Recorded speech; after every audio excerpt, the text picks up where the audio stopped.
والعاقبة للمتقين والصلاة والسلام على رسوله الكريم أما بعد فأعوذ بالله من الشيطان الرجيم بسم الله الرحمن الرحيم پڑھی الصلاة والسلام علیکہ یا سیدی یا رسول اللہ الصلاة والسلام علیکہ یا سیدی یا رسول اللہ الصلاة والسلام علیکہ یا سیدی یا حبیب اللہ الصلاة والسلام علیکہ یا سیدی یا حبیب اللہ الصلاة والسلام علیکہ یا سیدی یا رحمت للعالمین الصلاة والسلام علیکہ یا سیدی یا رحمت للعالمین وعلى آلک واصحابک یا سیدی یا خاتم النبیین وعلى آلک واصحابک یا سیدی یا خاتم ایدان من آج میں قرآن کریم فرقان حمید سورہ طٰہٰ کی آیت نمبر 23 124 125 اور 26 کا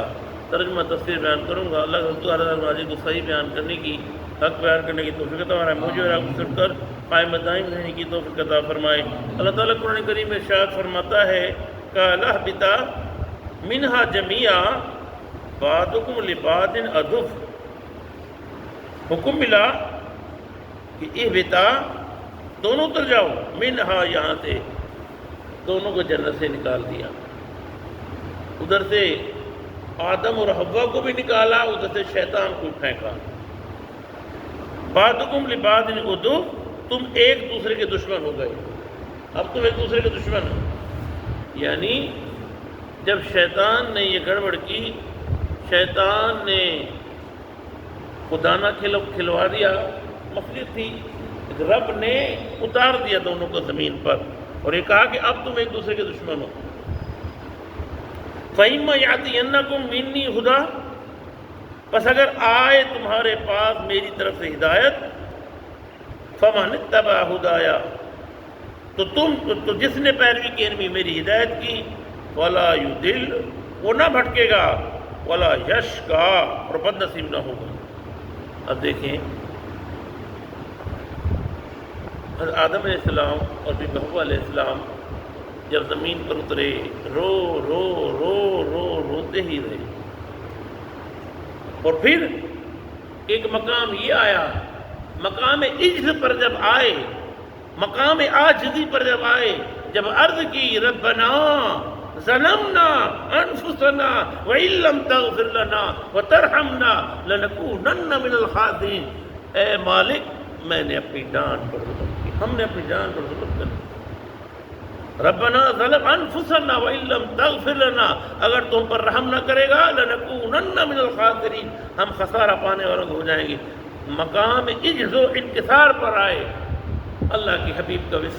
وسیلہ دیا، اللہ نے توبہ قبول کر لیا، مقام عروج پر فائز فرما دیا۔ آگے فرمایا وَمَنْ أَعْرَضَ عَنْ ذِكْرِي فَإِنَّ لَهُ مَعِيشَةً ضَنْكًا،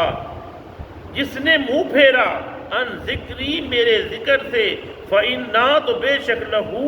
اس کے لیے، معیشتاً ضنکا، اس کی زندگی کو ہم تنگ کر دیتے ہیں۔ جو ہمارے ذکر سے منہ پھیرتا ہے، نماز کا الگ حکم ہے، قرآن کریم کی تلاوت کا الگ حکم ہے، روزے کا الگ حکم ہے، ذکر کا الگ حکم ہے، کہاں جو ہمارے ذکر سے منہ پھیرتا ہے، ہمیں یاد نہیں کرتا، پھر ہم کیا کریں گے؟ اس کی معیشت کو تباہ کر دیں گے، دنکا کر دیں گے، تنگ کر دیں گے، ایک تو دنیا میں بھی تنگ، اور پھر جیسے ہی وہ قبر میں آئے گا، کہا کہ قبر میں دنکا سے مراد یہ ہے کہ وہ قبر میں آتے ہی دائیں پسلی بائیں پسلی میں گھس جائے گی، قبر کو دبائے گی، ایک دن نہیں، 2 دن نہیں، قیامت تک یہ حال ہوتا رہے گا، قبر اس کو دباتی رہے گی، اس کو دباتی رہے گی۔ اور نمبر 2، کافر کی جو قبر ہوگی، منافق کی قبر ہوگی، اس میں 99 اژدہا داخل ہوں گے، اور ان کے ایک ایک اژدہا کے 7 سر ہوں گے، اور اس میں اتنا زہر ہوگا اس کا کوئی اندازہ نہیں ہے۔ آگے فرمایا وَنَحْشُرُهُ، ہم اٹھائیں گے، ان کا حشر ہوگا، کیا ہوگا؟ یوم القیامہ، قیامت دن، آما، اندھے اٹھائیں گے قیامت دن انہیں ہم، ایسے نہیں، رب سے فرمایا کہ ہم انہیں قیامت اندھا اٹھائیں گے، قالا، وہ کہیں گے ربی لما حشرتنی، اے میرے رب کیوں اٹھایا تو نے مجھے آما، اندھا؟ میں تو آنکھیں میری صحیح تھی جب میں قبر میں تھا، عذاب اور میں نے آنکھیں صحیح تھی، اب کیا ہوا؟ مجھے اندھا کر دیا۔ وَقَدْ كُنْتَ بَصِيرًا، میں تو بالکل اخیارہ تھا، میں تو دیکھنے والا تھا، میں تو بینا تھا، اب کیا ہوا؟ قال رب فرمائے گا کذالک، اسی طرح آتت کا آئی تھی تیرے پاس آیاتنا ہماری آیت، فنسیتہا